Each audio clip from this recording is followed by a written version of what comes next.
Pope Leo ह्यांची निवड जगाला चकित करणारी ठरली। पोप लिओ ह्यांच्या निवडीने जगाचा ख्रिस्त सभेकडे पाहण्याचा दृष्टिकोन अगदी वेगळा झाला। आपण पाहतो की जगामध्ये तंत्रज्ञान आणि संगणक किंवा डिजिटल कल्चर या सगळ्या पार्श्वभूमीवर सगळ्या गोष्टी पूर्वग्रहित सांगितल्या जातात। वादळ कसं होणार आहे, भूकंप कसं होणार आहे, अशाच पद्धतीने जग विचार करत होते की पोप फ्रान्सिस यांच्या मरणानंतर दुसरे पोप कोण असणार आहेत, कुठून असणार आहेत, आणि असे तर्क वितर्क जणू काही अगदी तंतोतंत जगापुढे मांडण्याचा सगळ्या प्रसारमाध्यमाने प्रयत्न केला। परंतु ख्रिस्त सभा ख्रिस्ताची आहे आणि ख्रिस्त सभा पवित्र आत्म्याच्या साह्याने मार्गदर्शनाने पुढे नेत असतो। ह्याचं उत्तम उदाहरण म्हणजेच पोप लिओ।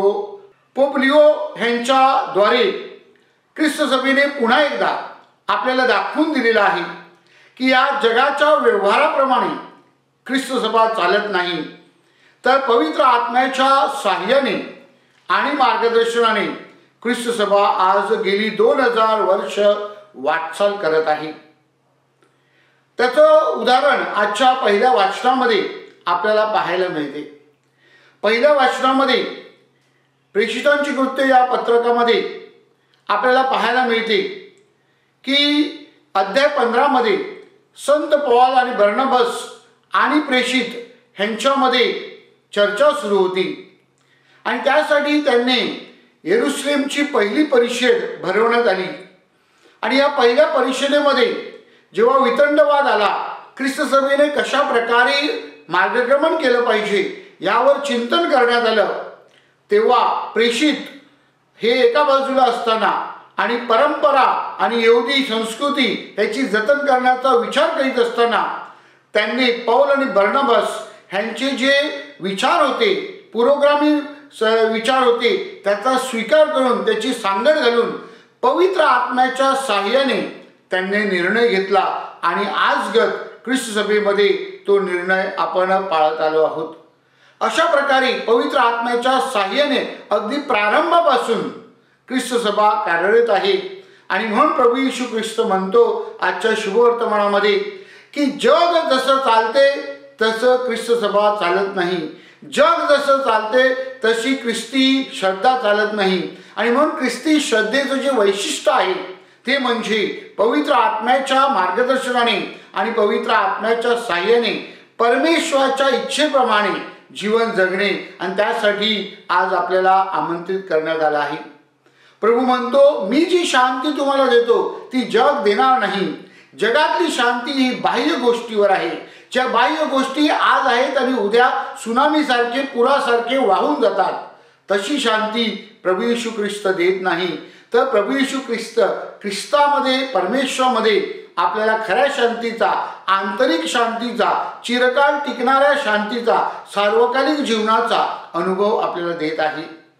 मात्र प्रभू येशू ख्रिस्त त्यासाठी सांगत आहे की तुम्ही माझ्या वचनाला तुमच्या जीवनामध्ये स्थान दिलं पाहिजे। अगदी बायबलमध्ये उत्पत्तीमध्ये आपण पहिल्या अध्यायामध्ये पाहतो की परमेश्वराला आपल्या लोकांबरोबर वास करायचा आहे, निवास करायचा आहे। आणि जेव्हा परमेश्वर आदाम आणि एवेबरोबर निवास करत होता तेव्हा तिथे सगळं कसं पवित्र, सुंदर आणि मंगल होतं। परंतु पाप जगामध्ये शिरलं आणि माणसाने परमेश्वराकडे पाठ केली आणि त्यांनी या खऱ्या शांतीचा, सुखाचा जणू काही त्याग केला। तरी सुद्धा परमेश्वर वारंवार इस्रायल लोकांबरोबर करार करून त्यांच्याशी संपर्क साधण्याचा प्रयत्न करत होता। अरण्यामध्ये तो त्यांच्या बरोबर आहे असा अनुभव मोशे करवी त्याने देण्याचा प्रयत्न केला।